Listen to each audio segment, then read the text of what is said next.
SCP-150. Nave de Teseo.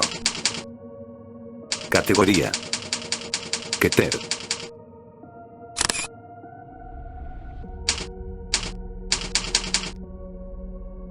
Descripción: SCP-150 es un parásito oblongado que se asemeja al parásito comelenguas, Quimotoa exigua, pero está adaptado para formar relaciones simbióticas conjuntas con los humanos durante un período de su vida.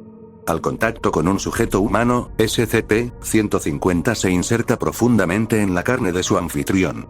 En el transcurso de aproximadamente 7 días, el parásito penetrará en el huésped y producirá numerosas alteraciones fisiológicas. La alteración más evidente es la conversión gradual de la extremidad más cercana al sitio de infección en un apéndice quitinoso. Mientras SCP-150 consume la carne del huésped, excreta tejido que reemplaza y aumenta la funcionalidad de la extremidad del huésped sin causar rechazo de trasplante.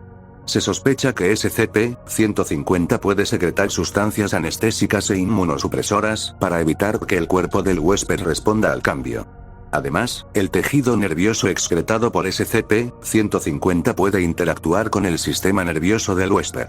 Para cuando se complete el proceso, el anfitrión podrá controlar la extremidad afectada sin pérdida de movilidad y, a menudo, con mayor fuerza, reflejos y capacidad de recuperación. Durante un período de 1 a 2 semanas, SCP-150 se reproducirá, alimentándose de nutrientes y depositando huevos dentro de vasos sanguíneos asimilados.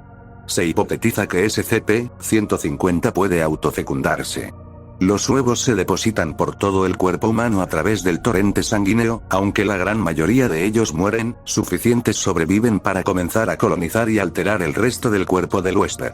Aunque los sujetos reportan molestias y pérdida ocasional del control motor durante este proceso, a menudo no reconocerán la causa de dicha incomodidad. Todavía no está claro por qué los descendientes no compiten entre sí por espacio o recursos, ni cómo el proceso de asimilación deja intactos los mecanismos y procesos de señalización celular del cuerpo. SCP-150 se reproduce durante este proceso de asimilación. A medida que los pulmones se asimilan, la tos del paciente produce y disemina más huevos.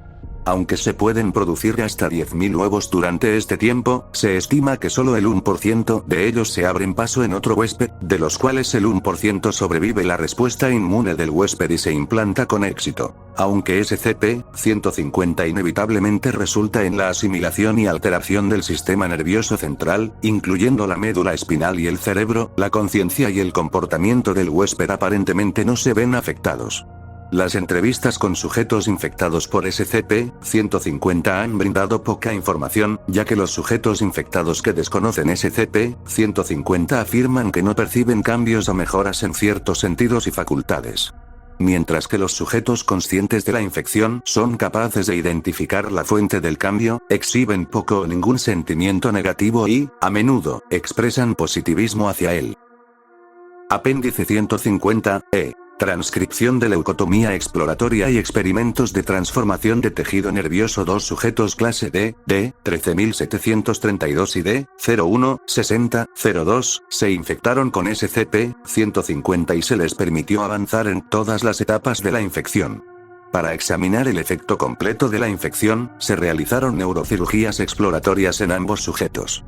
D13732 fue eutanasiado. Se descubrió que su tejido nervioso había sido completamente reemplazado por instancias más pequeñas de SCP-150. Las instancias que comprenden su materia cerebral se extrajeron y almacenaron para la experimentación en D016002. La siguiente craneotomía y leucotomía depresiva fueron realizadas por el Dr. Harlanson, la Dra. Wendy Robin y el Dr. Alex Harlow en D016002. A continuación, una transcripción completa. Comienzo del registro, a las 21:43. D016002 está parcialmente anestesiada para adormecerla durante la perforación inicial del cráneo. El proceso transcurre sin incidentes, aunque Harlow informa que espera menos resistencia del cráneo mientras perfora y corta una aleta. Al retirar el colgajo de hueso y exponer la dura madre, se observan numerosas instancias más pequeños de SCP-150 en la cavidad craneal donde debería estar el cerebro. Arlo le informa esto a Robin, quien alerta a Sam para que comience el proceso de entrevista mientras marca las áreas del cerebro del D016002 en una proyección de mapeo.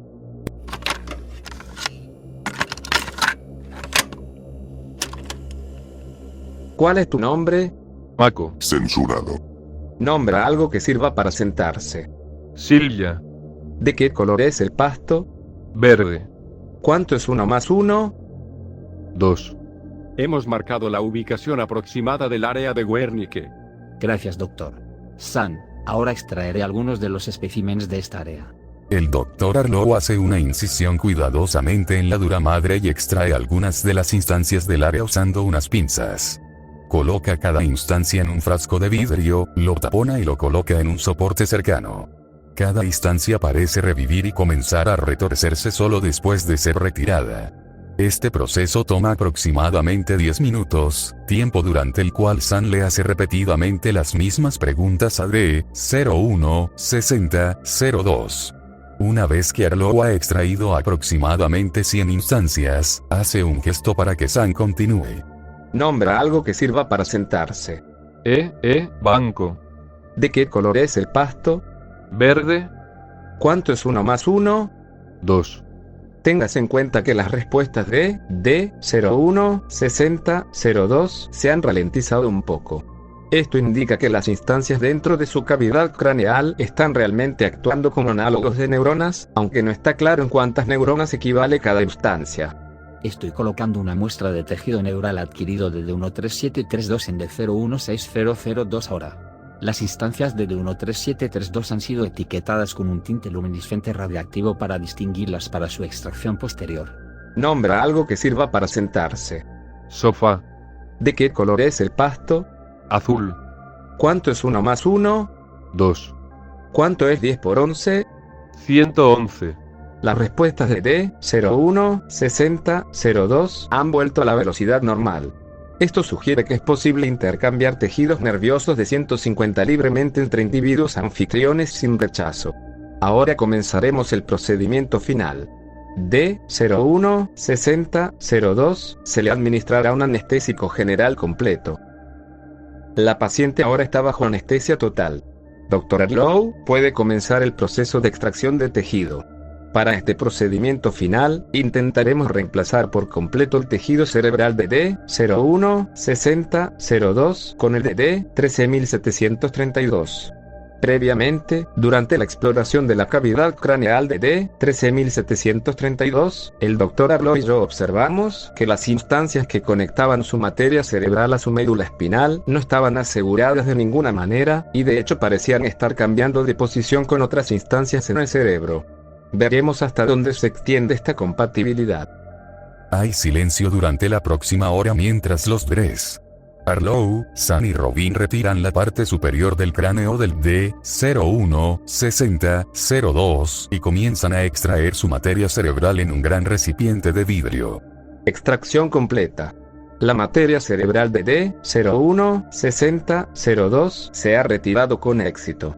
El Dr. Arlo ahora está colocando la materia del cerebro de D13732 en la cavidad craneal expuesta de D016002. Frecuencia cardíaca constante. Tenemos pulso y respiración. Dale 1 minuto más. De acuerdo. Voy a despertarla. ¿Cuál es tu nombre? Michael. Censurado. Dios. Nombra algo que sirva para sentarse. Bolsas de frijoles. ¿De qué color es el pasto? Verde. ¿Cuánto es 1 más 1?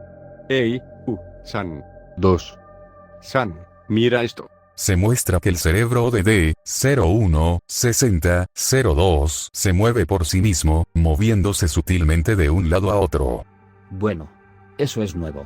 ¿Sientes dolor en algún lugar de tu cuerpo? Mi pecho se siente un poco pesado. Lo demás está todo igual. Es bueno escucharlo. Ahora, ¿qué es? Oye, normalmente me siento muy enérgico, incluso antes de las cirugías, pero estoy un poco cansado en este momento. Últimamente, he estado haciendo ejercicio antes de dormir, pero como no puedo, está bien si puedo descansar un poco. ¿Descansar? Unos 3-5 minutos. Puedo hacer eso aquí si no hay problema. Una pequeña porción de la parte superior de las partes del cerebro de D016002 cae antes de hacer un sonido de gorgoteo. Después de que la porción se cierra, las secciones del cerebro del D016002 se retraen rápidamente. D016002 cierra los ojos. Eso no parece bueno. De 016. Ja, de 13732. ¿Estás bien? Sí. Estoy bien, ¿por qué preguntas? Fin de registro. Procedimientos especiales de contención. Los pacientes de SCP-150 mantenidos para estudios deben ser contenidos en celdas de contención biológicas de nivel 3, con no más de una instancia por celda.